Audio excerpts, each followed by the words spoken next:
Bien, entonces ahora empezamos con Aristóteles.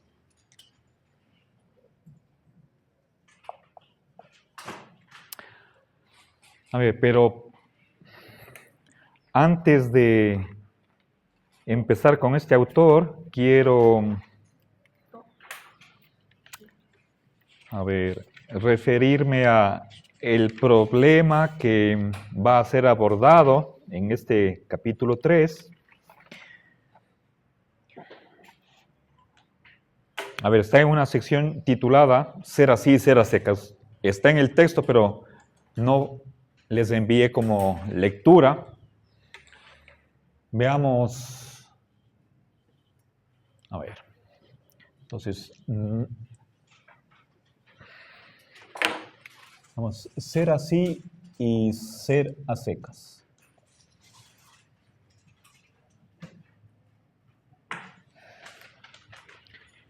Bien, el verbo ser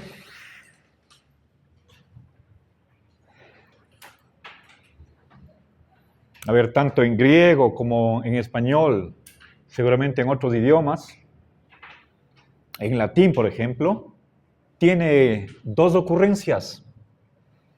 ¿Sí?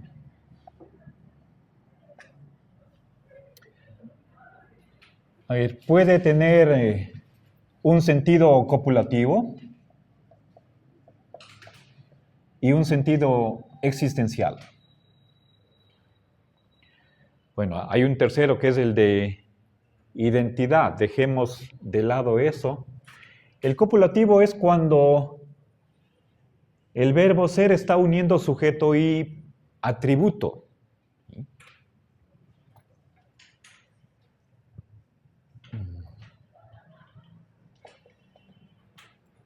Por ejemplo, cuando digo S es P, sujeto S tiene una propiedad P.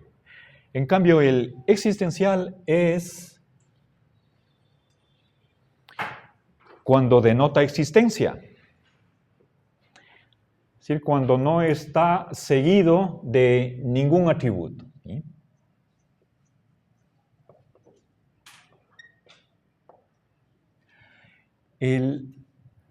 Al primer sentido del verbo ser,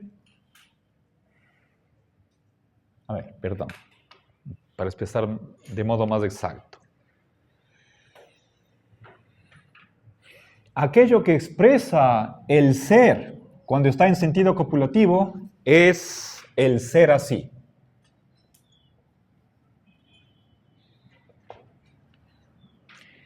En cambio, aquello que es expresado por el ser existencial es el ser a secas.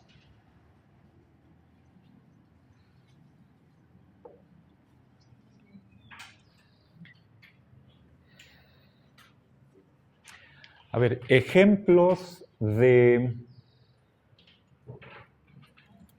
segundo sentido. Hay una frase famosísima en el Éxodo, capítulo 3, versículo 14.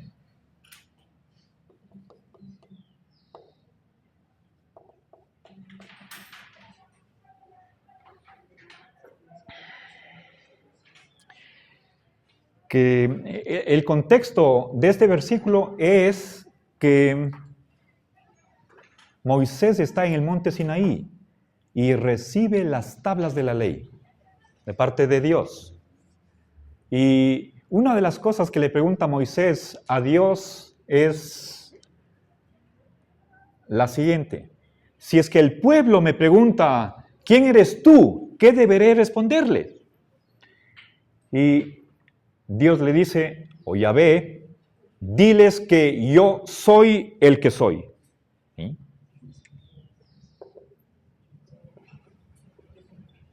A ver.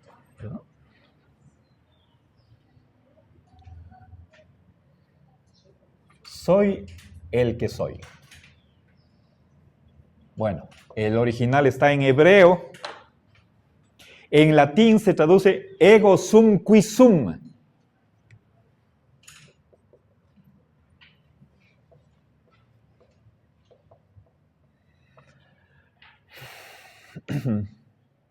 Este es un ejemplo típico de el verbo ser. Bueno, aquí, fíjense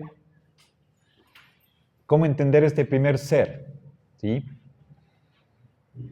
Seguramente debe ser el de identidad, ¿sí?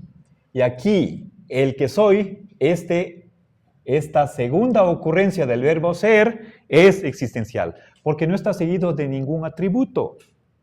Yo soy el que existo. Un segundo ejemplo de verbo ser en sentido existencial es el famoso de Descartes, cogito ergo sum. ¿Sí? A ver, perdón.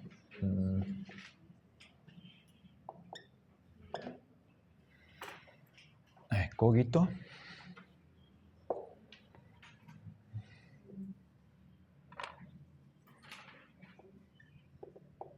Ergo sum. ¿Ya? Pienso, tengo pensamientos, soy el sujeto de un pensamiento o de la duda, dudo. Por lo tanto, para poder dudar, pensar, reflexionar, preguntarme, el sujeto de esta actividad mental, intelectual, tiene que existir. Sí, podemos generalizar, pero está hablando en primera persona. No está hablando en general. Yo pienso, por lo tanto, yo existo. ¿Sí? Es un ejemplo particular de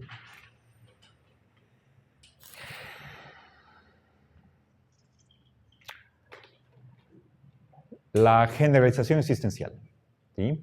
A partir de una oración copulativa, yo soy un ser pensante, se concluye yo existo. ¿Sí? Bien. Okay, entonces ese es el ser a secas. Ahora, la pregunta que podríamos hacernos es la de si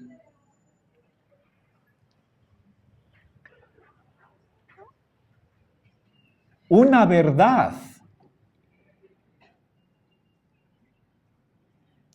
que sea copulativa, que tenga una forma de una predicación, entraña o no el verbo ser en sentido existencial.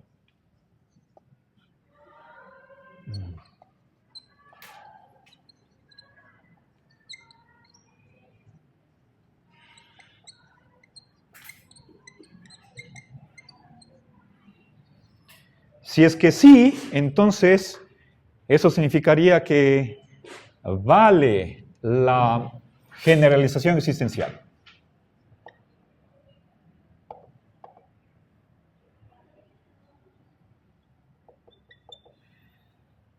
Es decir, para que sea posible una atribución, ¿sí?, de que un sujeto tiene una propiedad, si eso requiere necesariamente la existencia del sujeto.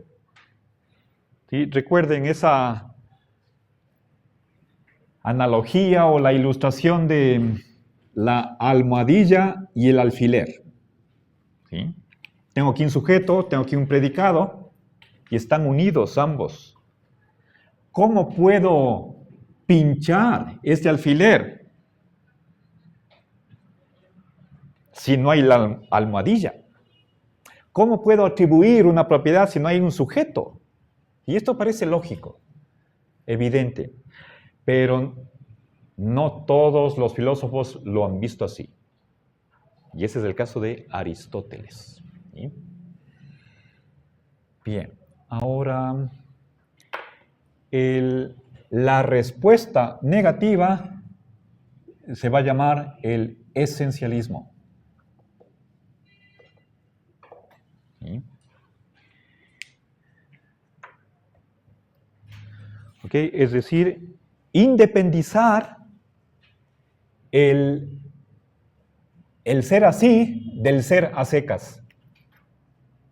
O sea, ¿es posible el ser así independientemente del ser a secas?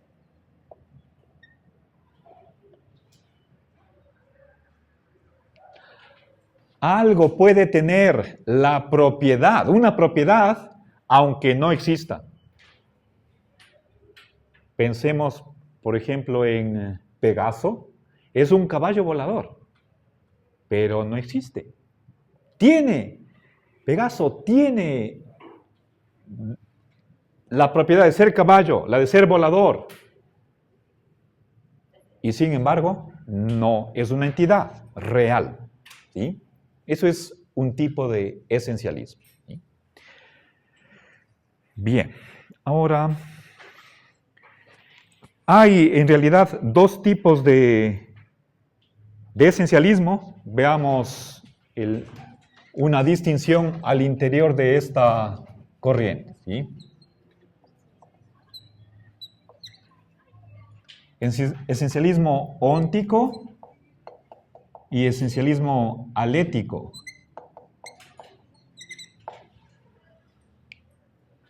El primero se refiere a que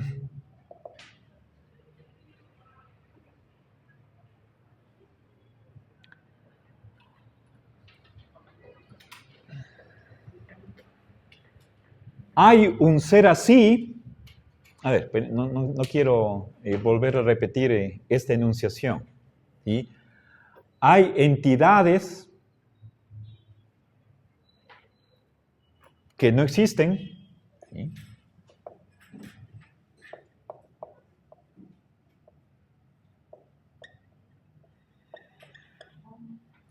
Pero, bueno, hay varias maneras de expresar este esencialismo óntico.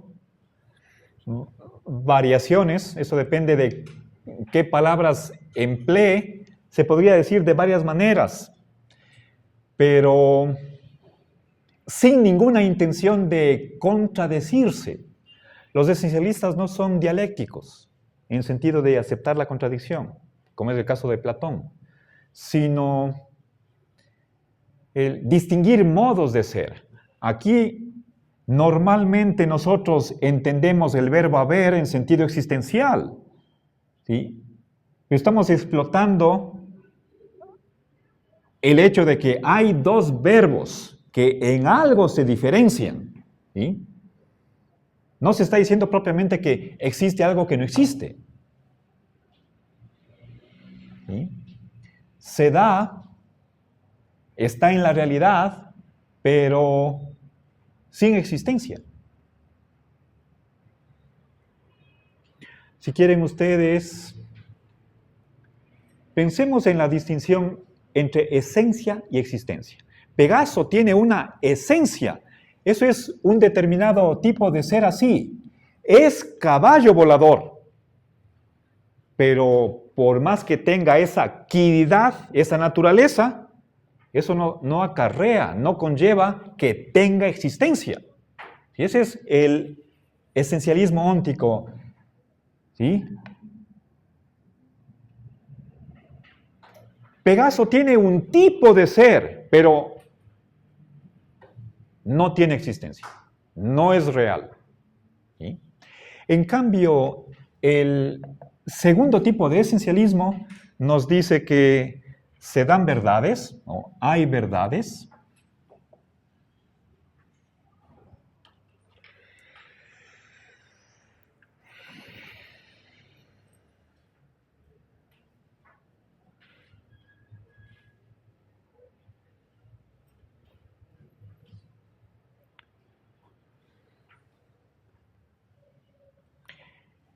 que no suponen la existencia del correlato de esa verdad.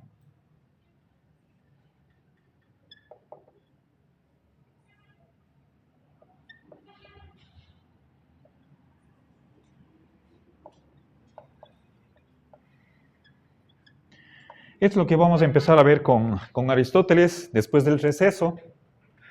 La idea es separar, por una parte, lo que es verdad, por otra parte, lo que es la existencia. Y se da lo primero. Hay verdades, pero sin lo segundo, sin existencia. ¿Sí? Ahora, Esta segunda afirmación, esta segunda variante del esencialismo óntico, perdón, del esencialismo, estoy refiriendo al esencialismo alético, les puede parecer a primera vista extraño, raro, tal vez difícil de comprender, aunque tal vez no tanto. Es lo que han mantenido varios filósofos. Lorenzo, en la primera parte de Lenti su ser, revisa varios autores que han ido por esta segunda versión del esencialismo. Aristóteles tiene ambos tipos de esencialismo. ¿Sí?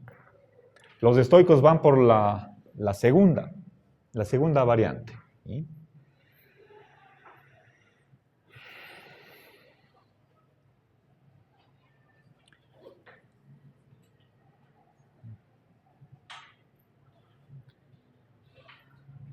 Piensen ustedes en los entes de ficción o entes imaginarios, literarios. Don Quijote es un caballero. Esa es una verdad. ¿Sí? Estamos pensando en que Don Quijote es un ser humano que hace cosas. ¿Sí? Hay verdades sobre Don Quijote. Está enamorado de Dulcinea, por ejemplo. Eso es, Aristóteles admitiría que eso es verdadero, a pesar de que no exista ni Don Quijote ni Dulcinea. Y eso es esencialismo alético. ¿Sí? Aletheia en griego es verdad, y ahí viene este adjetivo, alético. ¿Sí? Bien. Entonces, con